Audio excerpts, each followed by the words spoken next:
अस्सलामुअलैकुम वरहमतुल्लाहि वबरकातुहू। सामीन हज़रात, मैं आपके सामने पेश हूँ एक बहुत ही अहम वीडियो लेके। जैसा कि आप सब लोग जानते हैं कि माह शाबान जो है वो ज़ोरों शोरों से रवां दवां है और इसमें बहुत सी बरकतें अल्लाह तबारक व तआला की तरफ से अपने बंदों की तरफ भेजी जाती हैं और बहुत सी रहमतों का नुज़ूल हुज़ूर अलैहिस्सलातु वस्सलाम के सदक़े से इस पूरी उम्मत को मिलता है। उसी बरकत और रहमत को लूटने के लिए 15वीं शाबान 1400 साल से मशहूर है और इस पर उलमाए किराम, अवाम अहले सुन्नत का हमेशा से मामूल रहा है कि वो इसमें शब में इबादतें, रियाज़तें, तिलावतें, इन सब इबादतों का काम करते हैं और उसके बाद दिन भर रोज़ा रख कर अपने रब को राज़ी करते हैं। लिहाजा 15वीं शाबान के ऊपर, निस्फ़ शाबान के ऊपर बहुत से दलाइल मौजूद हैं जो कि आजकल कुछ लोग नहीं मानते। कुछ वीडियोज़ मैंने देखी जिसके अंदर इसका इनकार किया जा रहा था। लिहाजा वो अहादीस मुबारका जिसके अंदर 15वीं शाबान का ज़िक्र, हुज़ूर अलैहिस्सलातु वस्सलाम का अमल और उसके बाद दुनियाए इस्लाम 1400 साल से कैसे 15वीं शाबान मनाती आई है, उसका तरीका और वो कौन उलमाए अहले सुन्नत हैं, वो मैं आपके सामने पेश करूँगा। सबसे पहले जो हदीस शरीफ मैं आपके सामने पेश करूँगा वो अत-तरगीब के अंदर मौजूद है, जिसे हज़रत मुआज़ बिन जबल रज़ी अल्लाह ताला अन्हु से रिवायत किया गया है कि हुज़ूर अलैहिस्सलातु वस्सलाम ने फरमाया कि शाबान की 15वीं रात को अल्लाह ताला अपनी तमाम मखलूक़ात की तरफ मुतवज्जे होता है और सबको बख्श देता है सिवाय मुशरिक और अदावत करने वाले के। इसको इमाम तिबरानी ने रिवायत किया है और इब्न हिब्बान ने अपनी सही में इसे रिवायत किया है। ये एक हदीस शरीफ है। दूसरी हदीस शरीफ अत-तरगीब में ही मौजूद है। हाफ़िज़ मुंज़री फरमाते हैं और इसे तिबरानी और बहकी ने भी मक़हूल से और उन्होंने अबू सआलबा से रिवायत किया है कि नबी करीम सल्लल्लाहु अलैहि वसल्लम ने फरमाया कि अल्लाह ताला 15वीं शाबान की रात को अपने बंदों की तरफ नज़र रहमत से देखता है और मोमिनों की मग़फ़िरत फ़रमा देता है और काफिरों को मोहलत देता है और कीना परवरों को उनकी कीना परवरी के साथ छोड़ देता है, यहाँ तक कि वो कीना परवरी को छोड़ दें। इमाम बहकी ने कहा यह मुरसल जय्यद है। इसी के बाद तीसरी हदीस शरीफ हज़रत अब्दुल्ला बिन उमर से है कि हुज़ूर अलैहिस्सलातु वस्सलाम ने फरमाया अल्लाह अज़्ज़ व जल शाबान की 15वीं रात को अपनी मखलूक की तरफ नज़र रहमत से देखता है और अपने बंदों की मग़फ़िरत फरमाता है, मगर दो आदमियों की मग़फ़िरत नहीं फरमाता, कीना परवर और किसी जान को कत्ल करने वाले। इसको भी तरगीब के अंदर रिवायत किया गया है। जितनी भी मैं हदीसें बता रहा हूँ इसके बहुत से तुर्क हैं, जैसे कि इसको जो मैंने पहली हदीस हज़रत मुआज़ बिन जबल से तरगीब के अंदर बताई, उस हदीस शरीफ के हवाले हैं इमाम तिबरानी ने अल कबीर में अपनी, इमाम इब्न हिब्बान ने अपनी सही में, इमाम अबू बकर उमर बिन आस ने किताब सुन्ना में, इमाम बहकी ने शुअैबुल ईमान में, इमाम मुंज़री ने अत-तरग़ीब में, इमाम हैसमी ने मजमू ज़वाइद में, इमाम दमियती ने, शेख अब्दुल्ला मुहद्दिस दहलवी ने मा सबाता बिस्सुन्ना में, इमाम हजर हैसमी ने कहा है कि इसको इमाम तिबरानी ने कबीर और औसत में रिवायत किया है और दोनों के रावी सिका मोतबर हैं। इसके बाद दूसरी हदीस भी है जिसके अंदर बहुत से बात मौजूद हैं जो कि हाफिज़ मंजरी ने रिवायत किया है। इसके बारे में शेख अलबानी है जो कि अहले हदीसों के मोतबर तरीन उलमा में से एक हैं। अहले सुन्नत इसको अपना नहीं मानते, लेकिन शेख अलबानी जो हैं अहले हदीसों के और गैरों के मोतबर तरीन आलिम हैं। उन्होंने इस हदीस को सही कहा है जो कि मजमू ज़वाइद में मौजूद है। इसी तरीके से हदीस नंबर 3 जो कि हज़रत अब्दुल्ला बिन उमर की मैंने बयान करी, उसको भी इमाम बहकी ने शुअैबुल ईमान में, इमाम अबुल आसिम ने किताबुस्सुन्ना में, जामिउल मसानिद में, मा सबाता बिस्सुन्ना में नक़ल किया है और उसके बाद शेख अलबानी ने किताबुस्सुन्ना की तखरीज में इसको हदीस सही कहा है। यानी मैं अपनी बात नहीं करता, जो ज़ईफ़ ज़ईफ़ की रट लगा रहे हैं वो ये बात देखें कि उनके खुद के इमाम ने इन अहादीस मुबारका को सही का हुक्म देकर इसके ऊपर सही का हुक्म वारिद किया है, और जो सही हदीस है वो अहले हदीसों के नज़दीक मोतबर तरीन होनी चाहिए। तो फिर ऐसी हठधर्मी क्यों? मैं अभी दिखाऊंगा कि खुद अहले हदीसों के आलिमों ने इस रिवायत पे अमल किया है या नहीं किया है। उसके बाद चौथी हदीस शरीफ हज़रत अबू मूसा अशअरी रज़ी अल्लाह ताला अन्हु से है कि हुज़ूर अलैहिस्सलातु वस्सलाम ने फरमाया कि अल्लाह ताला नज़र रहमत फरमाता है शाबान की 15वीं रात में, तो मैं रात में तो अपनी तमाम मखलूक को बख्श देता है सिवाय मुशरिक और कीना परवर की। इस हदीस शरीफ को इमाम इब्न माजा ने अपनी सुनन में 1390 नंबर हदीस पे रिवायत किया है। किताब सुन्ना में 510 नंबर हदीस शरीफ ये मौजूद है। इमाम अबू बकर उमर व शेबानी ने और इमाम बहकी ने फ़ज़ाइलुल औक़ात के अंदर इसको हदीस नंबर 29 नकल किया है।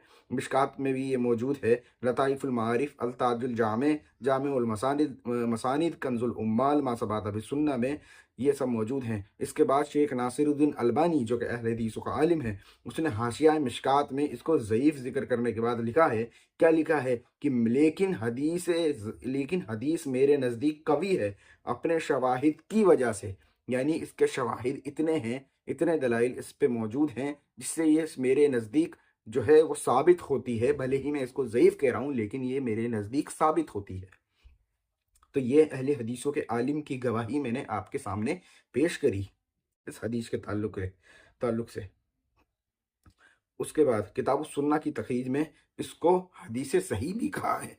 माफ कीजिएगा।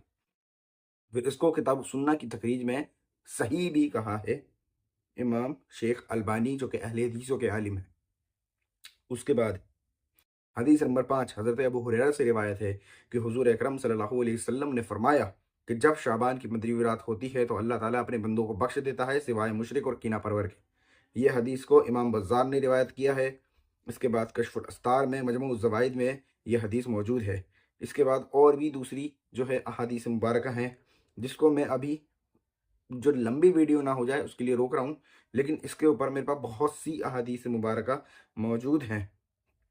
और उसके बाद एक हदीस शरीफ मैं आपको बयान कर दूं कि मखहूल कसीर बिन मरा से रिवायत है। वो नबी करीम सल्लल्लाहु अलैहि वसल्लम से रिवायत करते हैं कि आपने फरमाया शाबान की 15वीं रात में अल्लाह अज़्ज़ वजल ज़मीन वालों की मग़फ़िरत फरमाता है सिवाय मुशरिक और कीना रखने वालों के। ये हदीस शरीफ भी है। इसके बाद और भी दूसरी अहादीस मुबारका जो हैं वो मेरी नज़र के सामने से हैं। और इसके बाद हदीस में आपके सामने बयान करूँ कि शाबान की 15वीं रात को अल्लाह ताला मलकुल मौत की तरफ वही फरमाता है, हर जान की रूह कब्ज़ करने की जिनको उस साल में मौत देने का इरादा फरमाता है। तो ये हदीस शरीफ भी मौजूद है जिसको अद्दे-नूरी ने फिल मजालिस के अंदर रिवायत किया है और कंजुल उम्माल में भी ये हदीस शरीफ मौजूद है। हदीस नंबर 31,572 नंबर है। इसी तरीके से बहुत सी दूसरी रिवायतें और बहुत सी दूसरी अहादीस मुबारका हैं। वीडियो बड़ी ना हो जाए उसके लिए मैं इसको यहीं पे ही इख्तिताम करता हूँ कि इतनी रिवायतें मैंने आपके सामने बयान करी हैं और इसके ऊपर अमल बहुत से उलमाए कराम कर रहा है। अब रही बात इसके ज़ईफ़ होने के हुक्म की, तो मैंने सबसे पहली वीडियो जो मेरी अपनी प्लेलिस्ट में मौजूद होगी ज़ईफ़ हदीस के हुक्म पर, वो मैंने इंजीनियर मोहम्मद अली मिर्ज़ा के रद में जो है बनाई थी। आज से 4 से 5 साल पुरानी वीडियो हैं, उन्हें आप देख लें। उसके अंदर ज़ईफ़ हदीस के ऊपर जो हुक्म लगना है, उसका जो तरीका है और ये हदाई हदीस जो हैं, जो ज़ईफ़ हदीस है उसके अमल का तरीका क्या है, वो मैंने उसके अंदर ज़िक्र किया है। ज़ईफ़ हदीस का मुकम्मल बयान वो पूरी एक प्लेलिस्ट है, आप प्लेलिस्ट में जाके उसको चेक कर सकते हैं। यहाँ तवालत यानी लंबाई की वीडियो लंबी ना हो जाए उसके लिए मैं उसको छोड़ रहा हूँ। बहुत से नाम मौजूद हैं। इमाम मुल्ला अली कारी का नाम मौजूद है, इमाम इब्न रजब हम्बली का नाम मौजूद है, अल्लामा शमसुद्दीन इब्न क़य्यिम जोज़ी का नाम मौजूद है। इन्होंने जो ज़ईफ़ हदीस पे हुक्म लगाया और इसी हदीस को ज़िक्र करके जितनी भी 15 शाबान की हदीसें आई हैं उनको ज़िक्र करके खुसूसन ये वाली बात का हुक्म जो दिया है कि ज़ईफ़ हदीस पर अमल करना चाहिए, वो हदीसों का ज़िक्र भी इन लोगों ने खुसूसी तौर पे अपनी किताबों में किया है। अगर आपको पढ़े नहीं हों तो वो उनकी किताबें जाके आप पढ़ें और उससे आपको ये अंदाज़ा हो जाएगा कि उनका अपना अमल क्या था। उसके बाद जो अहले मक्का हैं, उनका अमल मैं आपके सामने पेश कर दूं कि गुज़िश्ता दौर से आज तक अहले मक्का शाबान की 15वीं रात आम मर्द और औरतें मस्जिद हराम की तरफ निकलते तो नमाज नफिल पढ़ते और तवाफ़ करते और सुबह तक अपनी रात को ज़िंदा रखते। मस्जिद हराम में कुरान पढ़ते, यहाँ तक कि पूरा कुरान ख़त्म करते और नमाज़ पढ़ते। और वो आदमी भी होते जो उनमें से उस रात 100 रक़आत इस तरह पढ़ते, अल्हम्द के साथ 10 बार कुल हुवल्लाह पढ़ते और इस रात आब ज़मज़म लेते और पीते और उससे गुस्ल करते और अपने पास बीमारों के लिए महफूज रखते और इस रात में इस अमल से बरकत हासिल करते। इस रात के बारे में बहुत सी हदीसें रिवायत की गई हैं। इस बात को लिखने वाले, अहले मक्का के अमल को लिखने वाले अल इमाम अबी अब्दुल्ला मोहम्मद बिन इसहाक अल फ़ाक़ही हैं, जिन्होंने इसको ज़िक्र किया है। इसके बाद दूसरे उलमा इकराम मौजूद हैं जिन्होंने बातें 15वीं शाबान की फजीलत पर करी, उनका उस पर अमल भी मौजूद है। इसी तरीके से बहुत सी अहादीस हैं जिनके ऊपर हुक्म सही भी मौजूद है, लेकिन कुछ ज़ाफ़ होने की वजह से कुछ हदीसें ज़ईफ़ भी हैं, लेकिन इतने मुतअद्दिद तुर्क हैं कि उनके ऊपर अमल करने से कोई हर्ज और गुरेज नहीं करना चाहिए। उसके बाद उतने अमल मौजूद हैं कि उलमाए कराम ने उन हदीसों पे खूब खूब अमल करा है, अपनी जो आखिरत को संवारा है और उसके ऊपर एतराज़ात नहीं किए। सिर्फ हुक्मन एतराज़ करा कि ये ज़ईफ़ है, लेकिन उसको ज़ईफ़ कहने के बाद भी उन्होंने उसी हदीस पर अमल करा है और अपना अमल वाज़ेह तौर पर अपनी किताबों में लिखा कि हम इस हदीस को मानते भी हैं और ये भले ही ज़ईफ़ हो, लेकिन हमारा अमल भी इसी ज़ईफ़ हदीस पे है, क्योंकि 1400 साल से लेके आज तक के उलमा इकराम, सुलहा, मुफस्सिरीन, मुहक्किकीन, मुहद्दिसीन, सबका अमल जो है इस हदीस पर रहा है। उसके बाद मैं आपके सामने उनका नाम देना चाहूँगा कुछ मुहद्दिसीन का। अगर अहले हदीस जमात चाहती ही है कि ये गलत है और ये साबित करना चाहती है, तो पहले वो इन उलमाए कराम के ऊपर फतवा दे और वो इन उलमाए कराम का हाल बयान करे कि क्या वो अहले हदीस तबका जो है वो इन 1400 साल के इन मुहद्दिसीनों के बारे में क्या कहता है, जो फ़ज़ाइल शाबान, निस्फ़ शाबान बयान करते और उस पर अमल करते हैं। पहला नाम इमाम अबू बकर उमर बिन अबू आसिम ज़हाक शैबानी, अल-मुतवफ़्फ़ा 287 हिजरी। उसके बाद इमाम अबू अब्दुल्ला मोहम्मद बिन यजीद कुज़वैनी यानी इमाम इब्न माजा 275 हिजरी। इमाम अबू बकर अहमद अली बिन सईद उमवी मरवज़ी 292 हिजरी। इमाम अबू बकर अहमद बिन उमरो बसरी अल अस्तकी अल-मुतवफ़्फ़ा 292 हिजरी। उसके बाद अबू ईसा मोहम्मद बिन ईसा बिन सूरा अत-तिरमिज़ी यानी इमाम तिरमिज़ी अल-मुतवफ़्फ़ा 297 हिजरी।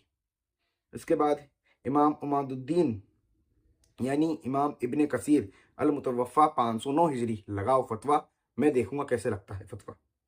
इमाम मुहियुस्सुन्ना इमाम बिन इमाम अबू मोहम्मद अल हुसैन बिन मसूद अल बगवी यानी इमाम बगवी अल-मुतवफ़्फ़ा 516 हिजरी। इमाम मुंजरी अल-मुतवफ़्फ़ा 656 हिजरी। उसके बाद इमाम दमयती अल-मुतवफ़्फ़ा 705 हिजरी।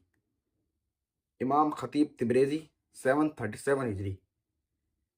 इमाम अहमद बिन अल हुसैन इमाम अल बैहकी अल-मुतवफ़्फ़ा 457 हिजरी। इमाम शहरदार अर-दैलमी इमाम शहरदार अर-दैलमी 509 हिजरी अल-मुतवफ़्फ़ा। इमाम इब्न रजब हम्बली 795 हिजरी। इमाम नूरुद्दीन अली बिन अबू बकर अल हैसमी यानी इमाम हैसमी 807 हिजरी अल-मुतवफ़्फ़ा। इमाम इब्न हजर अस्कलानी, पूरी वहाबियत ख़त्म हो जाएगी इन पर फतवा लगाते ही, जिन जिन के मैं नाम ले रहा हूँ, ये चुन के नाम मैं ले रहा हूँ। बहुत से उलमाए कराम है, लेकिन मैं चुन के नाम ले रहा हूँ जिनकी बुनियाद पर, जिनके लफ्ज़ों पर अहले हदीस जमात कायम हुई और अपने आप को मुसलमान जानती है, सिर्फ इनके बातों पे। अगर इनको ये इस पे फतवा लगा दें तो ये खुद अहले हदीस अपना ईमान साबित करने के लायक नहीं बचेंगे। इमाम सखावी अल-मुतवफ़्फ़ा 906 हिजरी 902 हिजरी। इमाम अली मुत्तकी बिन हुस्सामुद्दीन अल हिंदी, इमाम अबू अब्दुल्ला मोहम्मद इसहाक अल फ़ाक़ही शेख अब्दुल हक मुहद्दिस दहलवी। अहले हदीसों कहाँ से सनद सनद लाओगे हदीस की?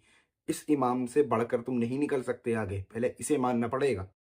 इमाम अब्दुल गनी बिन इस्माइल अल नाबलिसी, इतने हवाले मैंने दिए, ये 21 हवाले होते हैं उलमा इकरामों के, जिनके हवाले मैं आपके सामने दे चुका हूँ। ये 21 हवाले हैं। इन 21 हवालों के हिसाब से समझ में आता है कि ये सारे के सारे इमाम शाबान की निस्फ शाबान पर अमल करते, उस हदीसों को भले ही वो ज़ईफ़ कहते लेकिन उसके ऊपर अमल करते। और इसके ऊपर कितने ही मुहद्दिसीन ऐसे हैं जिन्होंने हुक्म सही भी लगाया है।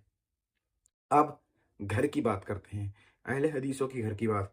सिद्दीक हसन भोपाली शब बारात की पूरी फजीलत बयान करते हैं अपनी किताब इमारतुल औकात के अंदर, सफ़ा नंबर 26। अहले हदीस अपने इमामों का हवाला खोल के देखें और फिर उसके बाद ज़बान दराज करें इस हदीस पर और इस पर अमल करने वालों पर। उसके बाद इनके खुद के मशहूर अहले हदीस आलिम वहीदुज़्ज़मा, जिन्होंने इनकी बुनियादें रखी, यानी अहले हदीस होना है तो पहले इन्हें अपना इमाम मानना पड़ेगा।